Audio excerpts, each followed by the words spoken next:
Hey guys, it's Darren here from LXD Media. Now, Samsung just announced their new Galaxy S9 and S9 Plus phones.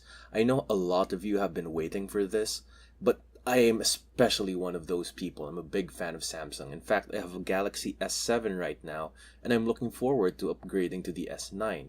So basically, it has the same looks as last year's Galaxy S8, sporting a 5.8-inch screen and a 6.2-inch screen for the bigger Galaxy S9, both of a Super AMOLED quality, 2960 by 1440 pixels, and of course, Samsung's signature curved screens or the edge screens.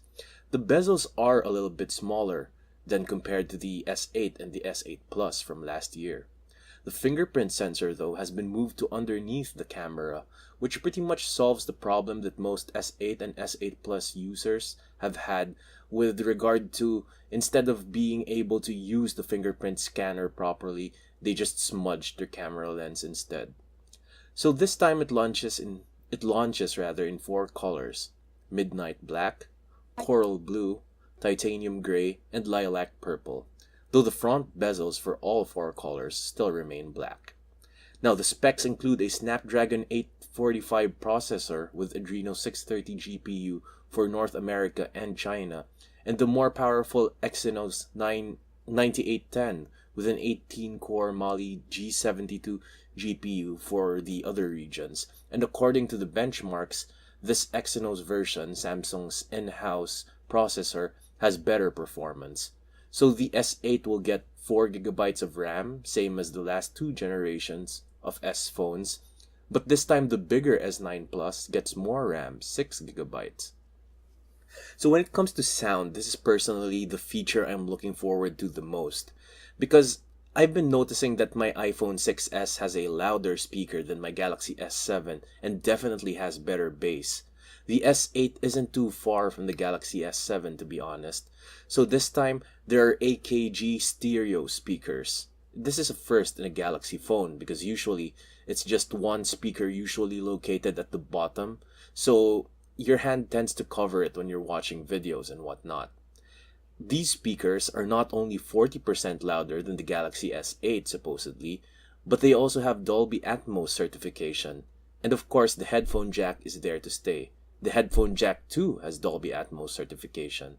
So that should really be a fun thing to listen to. So the camera still remains the biggest feature that Samsung seems to be focusing on, especially with their marketing materials and whatnot. So the camera still stays at a 12 megapixel lens, but this time it has variable aperture. So you can switch from f2.4 to f1.5 depending on your usage, whether you want it to be sharper or you need more light in that photo. The video recording still has 4K 60 frames per second video recording, but now the HD video recording can go do some excellent slow-mo videos because of its 960 frames per second recording capabilities. The front camera is still the same as the Galaxy S8. It has an 8 megapixel f1.7 lens with autofocus, which is really good for a front camera. And because of this camera, they have depth sensors and whatnot, so Samsung is able to introduce its new feature which they call AR emoji, which, as you guessed, is Samsung's take on the iPhone X's Animoji. Iris and face scanning combo for better security is now a thing because of this new camera hardware. Speaking of camera hardware, the S9 Plus version gets a secondary 12 megapixel camera with f2.4 aperture, similar to the Note 8. On the side of software, it runs Android 8.0 Oreo with, of course, Samsung's usual skin on top, Grace UX, and a more improved version of Knox, according to them. So what do you think of all this? Personally, the smaller Galaxy S9 is for me. I really don't need that secondary camera behind it, and the 2 gigabytes of RAM shouldn't really be too much of an issue because 4 gigabytes is more than enough for a flagship these days, in my opinion. If you like this video, please hit that like button.